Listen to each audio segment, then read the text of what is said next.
Iterambere ry'ikoranabuhanga mu nzira ziteza imbere ubuzima bw'abantu. Tekinoloji ni umusaruro w'ibikorwa bitandukanye kandi byagutse, harimo gushushanya ikoranabuhanga n'ubuhanga mu bumenyi, gutekereza uburyo bushya bw'ubucuruzi n'ikoranabuhanga rishingiye ku guhererekanya ubumenyi. Ibikoresho bishya by'ikoranabuhanga ntibivuka gusa kubw'igitekerezo cyiza, ahubwo binyura mu nzira ndende yo guhitamo bikozwe ku bushake cyangwa rimwe na rimwe mu buryo butunguranye. Kubera iyo mpamvu, ikoranabuhanga rishobora kuboneka mu buryo bwinshi kandi bukaba bugira ingaruka zitandukanye bitewe n'uburyo bwatoranijwe.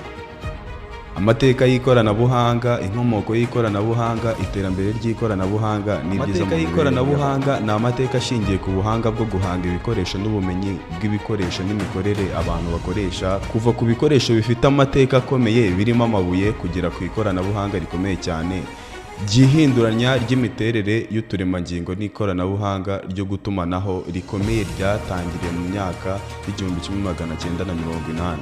Ijambo ikoranabuhanga cyangwa tekinoloji rikomoka mu kigereki, aho rifite imizi mu ijambo tekin risobanura ubukorikori cyangwa ubugeni, hamwe na logos bisobanura ijambo cyangwa ikiganiro.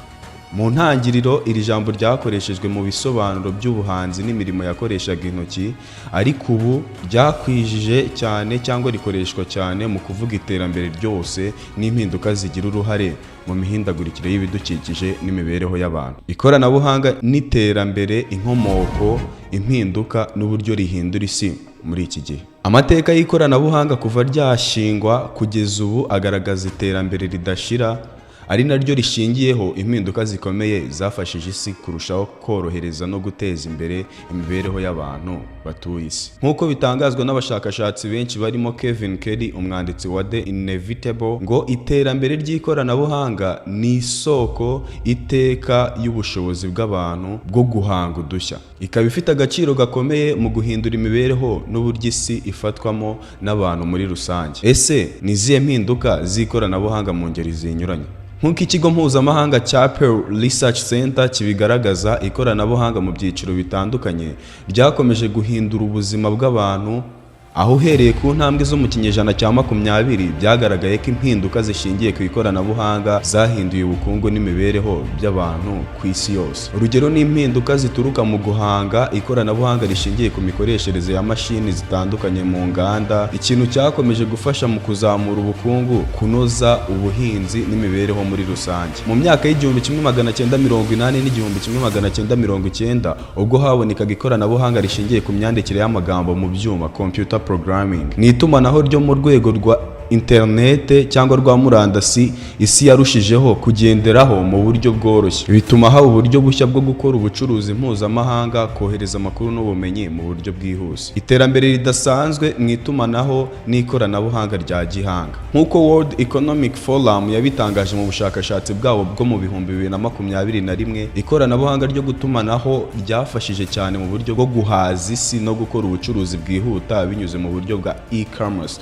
ndetse n'uburyo bw'ikoranabuhanga rya mobile banking. Ibyo byose bikaba ari ibisubizo byateye imbere cyane kandi bifite uruhare runini mu mibereho y'abatuye isi. Mu yindi ntambwe, ikoranabuhanga rya artificial intelligence AI byafashije mu bintu binyuranye, nko kunoza ubuvuzi, guteza imbere uburezi no kunoza itumanaho mu rwego mpuzamahanga, bigahindura uko imirimo inyuranye ikorwa, bikagirira akamaro abaturage hirya no hino ku isi. Ese ni ikihe cyerekezo cyangwa ikizere cy'ikoranabuhanga? Icyerekezo cy'ikoranabuhanga mu kuzamura ubuzima bw'abatuye isi. Kuri iki gihe ikoranabuhanga ryagendanye n'ibikorwa bitandukanye bijyanye n'icyerekezo cyo gukemura ibibazo by'ingutu mu buzima bw'abatuye isi, nk'uko byasobanuwe n'ikigo cy'Uburayi gishinzwe ubushakashatsi European Commission.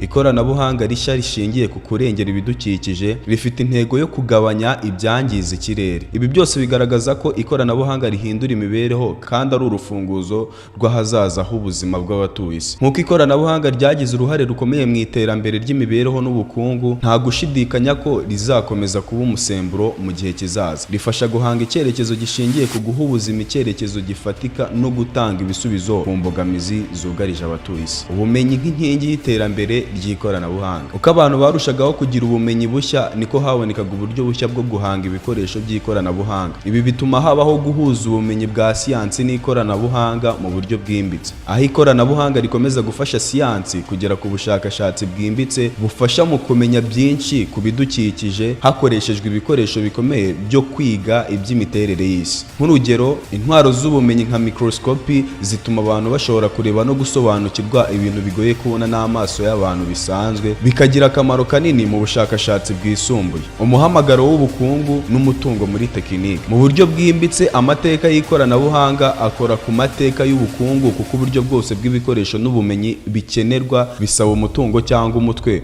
mu bushobozi bwo guhanga ibintu bishya. Ubu buryo bwo guteza imbere ikoranabuhanga bwagiye bugira uruhare runini mu iterambere ry'ubukungu bw'ibihugu n'abaturage, kandi bukomeza kongera ubushobozi bwo guha icyerekezo no gushimangira imbaraga za politike, ubushobozi bw'igisirikari ndetse no kwiteza imbere mu bukungu, bikaba ibisubizo by'ibibazo by'imibereho. Ikoranabuhanga nk'umuco, umubano n'iterambere. Ikoranabuhanga ryagiye rigira uruhare rukomeye mu mihindagurikire y'umuco, rikaba umusemburo w'iterambere, kandi umuco nawo ukagira uruhare mu guha icyerekezo ikoranabuhanga rigezweho. Uko iterambere rigenda ryihuta, niko inganda n'ibigo bikoresha ikoranabuhanga bigenda bitanga ibisubizo bishya mu bice bitandukanye by'ubuzima bw'abatuye isi, bikagira uruhare mu gukemura ibibazo by'ubukungu, uburezi, ubuvuzi n'ibindi. Iyi mikoranire hagati y'umuco n'ikoranabuhanga igaragaza ko ubuzima bw'abatuye isi bukomeza gutera imbere, kandi bikaba ikimenyetso cy'imbaraga zo gutera imbere muri sosiyete. Mu yandi magambo, ikoranabuhanga riri mu murongo wa siyansi n'ubukungu, bikagirira akamaro abaturage mu iterambere ry'ubuzima bwabo bwa buri munsi, aho ari igikoresho giteza imbere imibereho y'abaturage. Gushushanya ikoranabuhanga, technological design.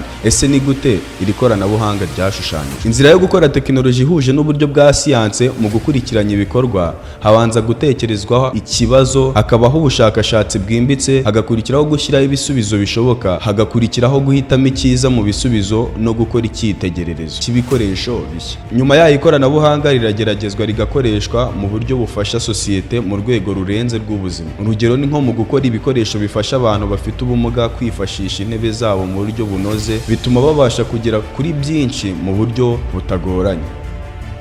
Uruhare rwa siyanse mu kubaka ikoranabuhanga. Ubumenyi bwa siyanse bugira uruhare runini mu iterambere ry'ikoranabuhanga. Siyanse itanga ubumenyi bushya, ibikoresho ndetse n'uburyo bwo gushushanya ibintu by'ikoranabuhanga bifite akamaro. Urugero ni uburyo intambwe z'iterambere ry'imirasire y'izuba ryatumye hakorwa imodoka zishobora gukoresha izo mbaraga zidasohora imyuka ihumanya ikirere, bityo bikaba bifasha mu kurengera ibidukikije. Mu bumenyi bwa siyanse habamo ubuhanga buzatuma ikoranabuhanga rigerwaho ku buryo bwizewe kandi bugirira akamaro abantu. Ubucuruzi n'imiterere yabwo mu guhanga tekinoloji, new business design. Gutekereza ku buryo bushya bwo gukora ibintu bishobora kubyara amasoko, ari byo byongera iterambere mu ikoranabuhanga. Gutekereza ku buryo bw'ubucuruzi bushobora gutuma habaho amoko mashya y'ibikoresho, bigatuma habaho urujya n'uruza rw'ibikorwa bishya. Kubera iki? Ubucuruzi bushya cyangwa serivisi nshya zitanga uburyo bwo gukora ibintu byihuta kandi bigezweho, bigafasha sosiyete kubona ibikoresho bifasha ku buryo butandukanye. Ihererekanya ry'ubumenyi mu kubaka tekinoloji, knowledge transfer. Iyi nzira ituma ikoranabuhanga ryakozwe mu gice kimwe cy'ubumenyi rishobora kuba umusingi mu yindi mirimo. Ubwoko bw'ikoranabuhanga buba bushobora gufasha gukora ibindi bikorwa mu buryo bworoshye, bigateza imbere impinduka. Urugero, iterambere ry'ikoranabuhanga mu birebana n'itumanaho ryatumye n'ibindi bikorwa bikoreshwa mu ikoranabuhanga bihinduka, korohereza abantu kugera ku bintu mu buryo bwihuse no kugabanya imvune mu kazi kabo. Inkomoko y'ijambo ikoranabuhanga n'amateka yaryo. Gushakisha tekinoloji nshya, uburyo bwo gukora no gukosora ibikoresho by'ikoranabuhanga. Tekinoloji nshya iboneka mu buryo bw'ibanze binyuze mu gikorwa cyo gutekereza no gukora ibikoresho bishya, ari byo bizwi nko gushushanya tekinoloji, technological design mu Cyongereza. Uburyo bwo gukora tekinoloji nshya ni inzira ikurikirana y'ibikorwa byubakiye ku bushakashatsi, ubwenge n'ubumenyi bwimbitse. Nubwo ubusanzwe abantu batekereza ko ikoranabuhanga rikorwa gusa no kubona igitekerezo cyiza, hari byinshi bisabwa kugira ngo icyo gitekerezo gihinduke igikoresho gikoreshwa mu buzima. Inzira yo gushushanya tekinoloji ishobora kugereranywa n'ubushakashatsi mu buryo bunononsoye. Byose bitangira ku kibazo cyangwa igikenewe nk'igisubizo, hanyuma bigakorerwa ubushakashatsi, bikageragezwa ndetse bikagira ibyo bikosorwamo mu gihe bigaragaye ko hari ibikeneye kunozwa. Inzira n'intambwe z'ibikorwa by'ikoranabuhanga. Uburyo bwo gukora tekinoloji nshya bushingiye ku ntambwe zikurikira. Intambwe ya mbere ni ugutanga ikibazo, identify the problem. Ubu ni bwo buryo buhera ku kibazo cyangwa imbogamizi imwe yihariye ishaka igisubizo. Urugero ni nko gutekereza uburyo umuntu ukoresha intebe y'abafite ubumuga ashobora kwikorera ibikoresho bye byoroheje.